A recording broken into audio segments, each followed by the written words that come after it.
considérablement labyrinthique. Encore peut-être un autre exemple. Perec a écrit un texte d'une vingtaine de pages sur la psychanalyse qu'il a fait au moment où il écrivait justement W au de l'enfance et Espèce d'espace. Et c'est un des plus beaux textes qui ait jamais été écrit sur ce que c'est qu'une psychanalyse. Et on pourrait penser qu'un texte sur une psychanalyse est un texte où il va nous raconter ses chagrins, ses tourments, ses complexes, etc. Pas du tout. C'est un texte qui est entièrement sur l'espace et le temps de la psychanalyse. Et l'espace de la psychanalyse, c'est des allées et venues répétitives dans le bureau de l'analyste. L'analyste lui dit bonjour, il ferme la porte, il s'allonge, et puis l'analyste le reconduit, ils se disent à mardi, ils se payent de temps en temps, etc. Et c'est un texte qui va au cœur même de ce que c'est qu'une psychanalyse. Et c'est vraiment bien là où on saisit la méthode de Perec. Au plus simple pour aller au plus profond. Quand il parle du comment, jamais du pourquoi. Oui, oui, oui. C'est tout à fait du comment et jamais du pourquoi. Il est dans un livre qui s'appelle Pensée classée, où il y a cette formule admirable que, quand j'étais professeur, je proposais fréquemment à mes étudiants quand ils me disaient mais comment avoir des idées sur ceci, sur cela, etc. Et je leur donnais la réponse de Perec: je ne pense pas, virgule, et je cherche mes mots. Tout est dit dans cette admirable formule. Et puis je vais passer à Ellis Island, donc l'œuvre commune de Georges Perec et de Robert Bobert, et on va lire le passage où il médite sur ce que c'est que pour lui d'être juif et ce que ça a été pour Robert Bobert. Justement, voilà une question fondamentale, bougrement difficile. Qu'est-ce que ça veut dire qu'être juif? Je pense qu'il n'y a pas pour juif, il n'y a pas de juif qui apporterait la même réponse à cette question simple et abyssale. Je ne sais pas très précisément ce que c'est qu'être juif, ce que ça me fait que d'être juif. Et encore, entendez, il parle presque comme parlerait un enfant. Qu'est-ce que ça me fait que d'être juif? C'est une évidence, si l'on veut, mais une évidence médiocre qui ne me rattache à rien. Ce n'est pas un signe d'appartenance, ce n'est pas lié à une croyance, à une religion, à une pratique, à un folklore, à une langue.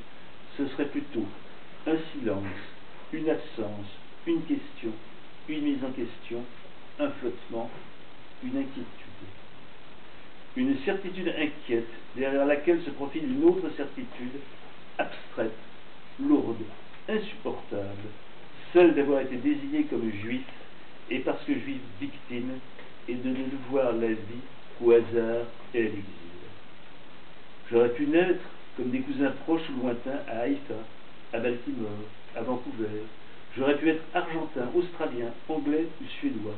Mais dans l'éventail à peu près illimité de ces possibles, une seule chose m'était précisément interdite, celle de naître dans le pays de mes ancêtres, à Lubartov ou à Varsovie, et d'y grandir dans la continuité d'une tradition, d'une langue, d'une communauté. Quelque part, je suis étranger par rapport à quelque chose de moi-même. Quelque part, je suis différent, non pas différent des autres, différent des miens. Je ne parle pas la langue que mes parents parlèrent. Je ne partage aucun des souvenirs qu'ils purent avoir, quelque chose qui était à eux, qui faisait qu'ils étaient eux, leur histoire, leur culture, leur espoir ne m'a pas été transmis.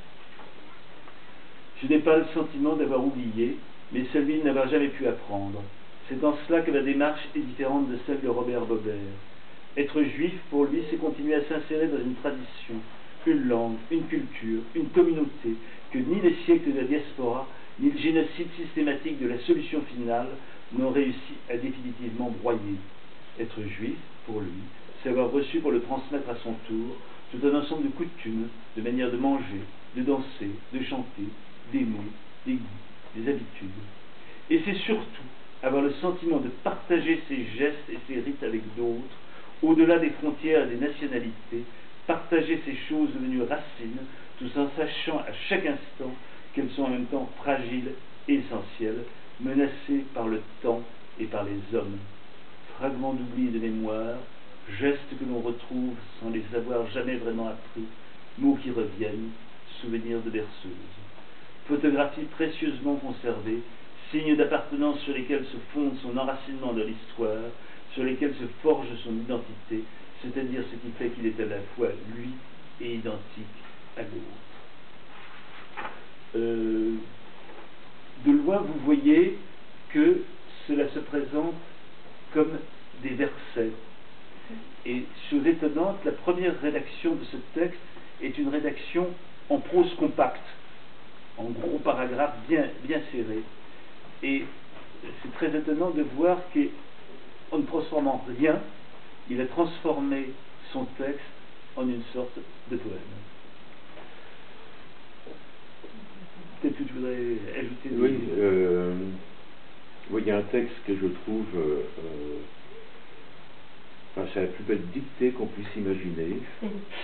Et il y a une fluidité et une simplicité qui m'épate à chaque fois.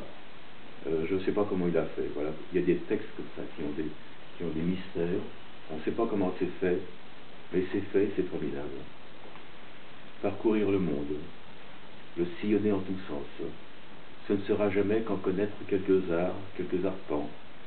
Minuscules incursions dans les vestiges des incarnés, frissons d'aventure, quêtes improbables figées dans un brouillard doucereux, dont quelques détails nous resteront en mémoire. Au-delà de ces gares et de ces routes, et des pistes scintillantes des aéroports, et de ces bandes étroites de terrain qu'un train de nuit lancé à grande vitesse illumine un court instant, au-delà des panoramas trop longtemps attendus et trop tard découverts, et des entassements de pierres et des entassements d'œuvres d'art, ce seront peut-être 3 enfants courant sur une route toute blanche, ou bien une petite maison à la sortie d'Avignon, avec une porte de bois à claire-voie jadis peinte en vert, la découpe en silhouette des arbres au sommet d'une colline des environs de Sarrebruck, 4 baies hilars à la terrasse d'un café dans les faubourgs de Naples, la grande rue de Brionne dans l'heure, 2 jours avant Noël, vers 6 heures du soir, la fraîcheur d'une galerie couverte dans le souk de Sfax, un minuscule barrage en travers d'un loch écossais, une route en lacet près de Corvol d'Orgueilleux, et avec eux, irréductible, immédiat et tangible, le sentiment de la concrétude du monde, quelque chose de clair, de plus proche de nous, le monde non plus comme un parcours sans cesse à refaire, non pas comme une course sans fin, un défi sans cesse à relever, non pas comme le seul prétexte d'une accumulation désespérante, ni comme illusion d'une conquête, mais comme retrouvaille d'un sens, perception d'une culture terrestre, d'une géographie dont nous avons oublié que nous sommes les auteurs. Oui, c'est un texte absolument admirable. Je vais vous lire